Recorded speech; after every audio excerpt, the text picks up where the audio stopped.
ஆயப்பாடி மாளிகையில் தாய்மடியில் கண்ணினை போல் மாய கண்ணன் தூங்குகின்றார் தாயேனோ.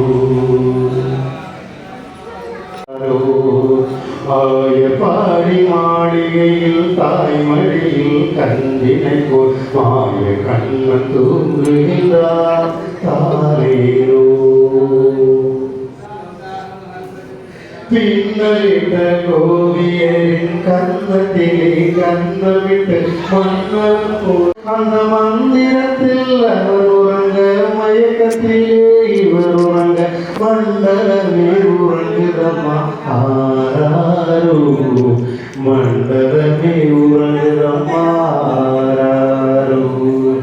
ஆயப்பாடி மாளிகையில் தாய்மடியில் கண்ணினை போல் மாய கண்ணன் தூங்குகின்றார் தானேனோ. நாகபடம் மீதில் அவன் நர்த்தனங்கள் ஆடியது